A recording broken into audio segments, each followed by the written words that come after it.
Bullies filmed a deaf elderly woman crying outside a diner. Then the bikers showed up. The sun was high, warm and merciless over the small town of Gresmond when something unbearably cruel unfolded in front of Leona Mayfield's trembling hands. At 74, with silver hair tucked behind her ears and a hearing aid that barely helped on its best days, she stood outside the Maple Ridge diner clutching a small paper bag of leftover soup. Her frail shoulders shook as she struggled to understand the mocking faces surrounding her, their laughter loud, sharp, and aimed straight at her heart. She could see their mouths moving, forming words she couldn't fully hear but completely understood. One of the teenagers pulled out his phone, recording her tears as if her pain were entertainment. Cars passed, people glanced, yet no one stepped in, and in that moment, under the bright daylight, Leona felt invisible, not because she couldn't hear the world, but because the world refused to listen to her. If you believe kindness still matters and everyone deserves a second chance, please like, comment, share, and subscribe to Mythora Tales. Leona had lived alone ever since her husband Walter passed 7 years earlier. The diner had been their favorite spot, a quiet place where they'd sit by the window and watch trucks roll by. She still came every Thursday, partly for the soup, partly for the memory of him. Today had been no different, until she accidentally bumped into a boy near the entrance, causing his drink to spill. She tried to apologize, signing slowly and speaking softly, but her voice cracked and her words tangled. Instead of compassion, she was met with scorn. The boys mocked her gestures, mimicked her signing, and cornered her outside while recording her distress, as if her vulnerability was a joke. Leona's chest tightened as she pressed her back against the wall, wishing Walter was still here to hold her trembling hands steady. Across the parking lot, engines rumbled. Like distant thunder, a group of motorcyclists from the traveling club known as the Iron Nomads pulled into view. They were 11 riders strong, their jackets worn but proud, their boots dusty from miles on the road. To strangers they looked intimidating, broad shoulders, heavy bikes, leather vests, but inside their circle was a deep-rooted code of respect. Leading them was Rowan Pike, a graying giant with a thick beard and gentle eyes that noticed far more than most people realized.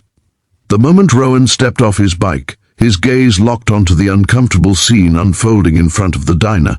From where he stood, Rowan couldn't hear the conversation either.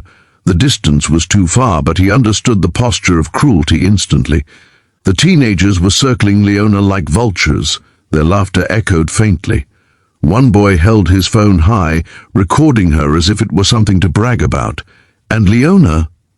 She looked like she was trying to shrink into herself, as though vanishing would be easier than enduring humiliation. Rowan's hands curled at his sides. He signaled to the rest of the nomads with a simple tilt of his head. No words were needed. They moved in quiet formation toward the diner, boots tapping the pavement with slow, controlled intensity.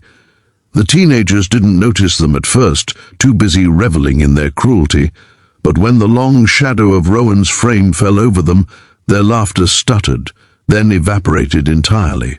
The rest of the bikers, Mira, Grayson, Alder, and the others, sat at nearby tables, keeping a quiet eye on everything. They weren't there to cause trouble. They were there to be present, to show through their calm demeanor that kindness didn't require softness, only intention. As Leona finished her meal, Rowan made a decision. He invited her to join them for a ride, not on a bike, but in their support van that followed behind. He told her the nomads visited community centers, senior homes, and small towns to offer help where they... Leona hesitated at first, but when she stepped outside and saw the sunlight hitting the silver of the bikes like a promise, she felt something rise inside her, something she hadn't felt in years. Courage, perhaps, or hope. The nomad spent the afternoon with her, taking her through scenic roads lined with tall pines and bright daylight shimmering through the branches.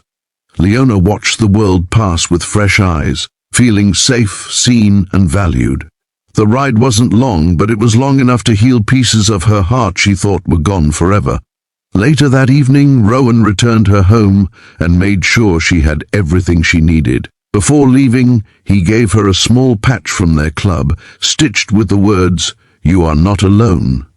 Leona held it like a treasure. Over the next weeks, the Nomads visited regularly, helping with groceries, fixing a loose fence, or simply keeping her company at the diner. Word of what happened spread, and the very community that had once walked past her now approached with kindness, embarrassed by their silence that day. The teens who had bullied her eventually returned with their parents to apologize, genuine, trembling apologies that Leona accepted because her heart had always been gentle. And through it all, she learned something powerful. Even in a world that can be cruel, there were still people willing to stand between darkness and the vulnerable.